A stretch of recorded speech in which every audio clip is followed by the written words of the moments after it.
Yo, yo, yo, what's up, Chris TV? Welcome back to my channel again, guys. Guys, ito na yung two burner na nabili ng anak ko. Yung brand nito, guys, Rinnai. Yan, Rinnai. Hindi ko meron ko lang ito nakita, guys.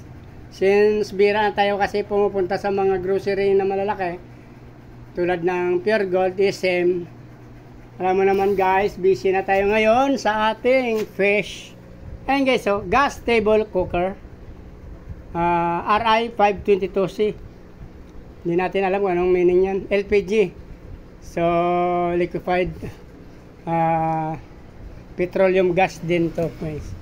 Ang gatong niya ay meron siya mga ano ito, guys, cleaning and care procedure. Yan, meron siya mga manual.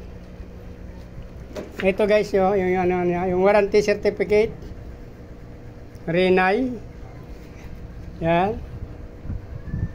Product model RI 522C.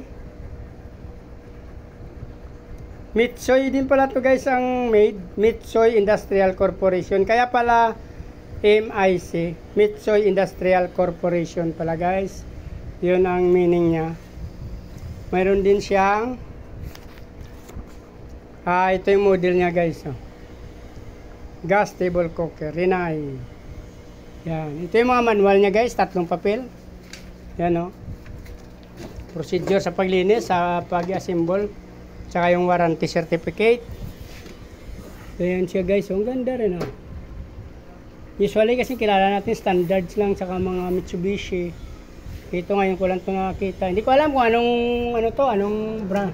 Yung Mitsui na to. Kaya alam ko dito rin ginagawa siguro to. Ayan pala, guys, oh. Mitsui Industrial Corporation, 3rd floor, MIC building, 72 Bukidnon Street, Barangay Ramon Magsaysay, Bago Bantay, Quezon City lang din pala, guys, yung ano niya.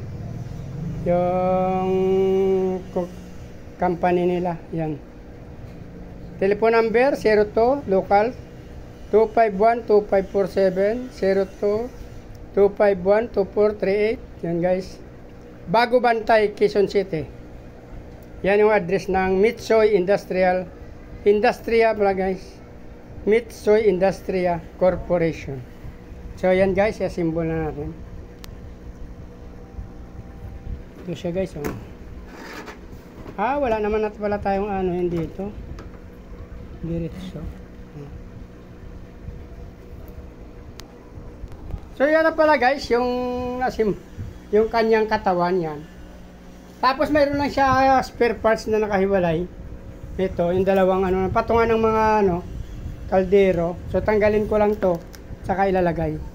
So medyo hindi naman mahirap siya i-assemble, guys. Like na yan, guys. So nakuha ko na siya pinaglagyan yung karton, guys. So ipapatong mo lang, yan. Napakadali lang pala ito i-assemble, guys. Yan. Wala ka nang maraming tatanggalin, iskruhin. Na siya. Naka-design lang talaga siya. Papasok mo lang natin sa butas pala to. Ito may mga butas kasi. Yan. May mga butas pala, guys. Yun ang pinaka-guide niya lang. Yan, o. Ito may mga butas na yan na maliit. Yan. 4. Tapos may naka-usli dito na mga Ipapasok mo lang yan sa butas para makapik siya. Yan.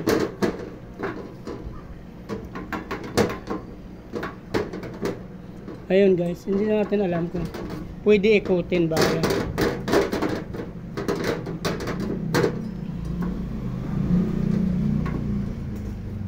Ganun lang talaga siya. Hindi siya naka-DN talaga. Nakatukod lang siya. Yan, guys, so nakapik siya, hindi siya magalaw. So ito naman yung lalabasan ng gas. Ipapatong lang din nata ito. Hindi ko alam kung paano. Parang ganito lang. Baka ganito to, guys. Hindi ko pa alam, guys. Itatry natin to mamaya na sindihan. Kung ano ba talaga. Kung ganun ba talaga lang. Parang ganyan lang. Hindi ko alam kung pang ganito eh. Pero hindi siya tugma pa ganun eh. Baka parang ganun eh. Yan, o. Ito yung kasing single burner namin, guys. Yan, o. Tatanggalin ko lang to.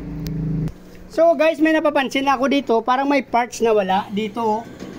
Yung parang pang-ikot niya. Yan ang nawawala, ang hindi ko makakita dito guys. Titingnan ko pa to sa ilalim kung mayroon. Pero parang wala siya, oh. So, dito na nakikita natin ng mga parts kanina guys. Nakita naman sa video.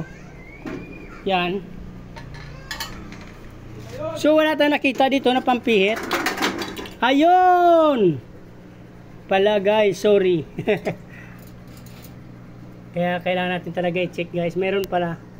So ito pala guys, yung mga paaya kinabit na natin. Yan o. 4 yan.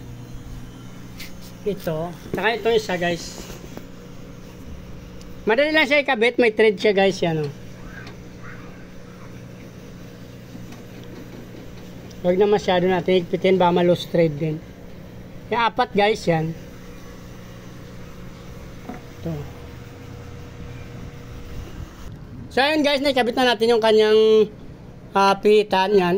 Ganun lang guys, o. Yan ang on niya guys, yan ang off. Same din dito sa kabila. Off, naka-on. Yan. Kakabit na lang natin yung gas guys, sa testing na natin.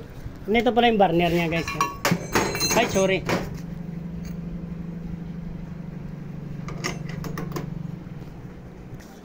So yun guys, natanggal na natin yung single burner. Yan, ito na.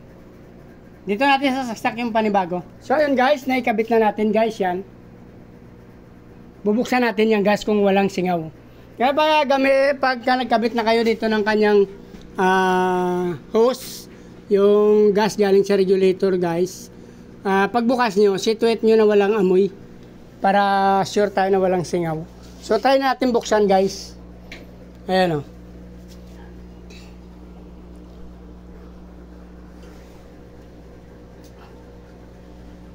Mula dito sa gas, sa LPG, wala tayong naamoy guys. Dito, try natin dito. Lagyan natin ito sabon kung may singaw pa. Ayun guys, pinaswitan natin ito ng sabon kung may bubula. Wala naman guys. At wala naman tayong naamoy. So try natin buksan yung gas range. Yan. Try natin guys kung tama yung pagkabit natin.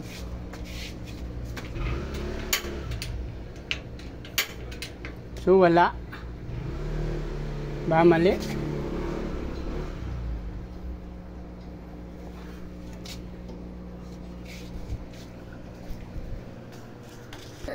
Ready for testing tayo guys. Kanina kasi akala ko hindi siya gumagana. Mali lang palang pagtulak natin. Ayan o. Pwede siyang pahinaan. Yun. So, akala ko kanina guys nagkamali yung kabit natin.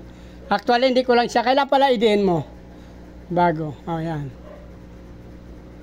So okay naman guys. Kung natapos yung video na to at nagustuhan, please like, follow, subscribe guys sa aking YouTube channel.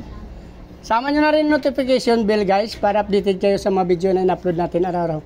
Maraming salamat guys sa patuloy suporta at panonood ng aking mga video. Nice ko, mabuhay kayo hanggang gusto nyo. Testing natin ulit. Ayun. Good job guys. Thank you. Bye-bye.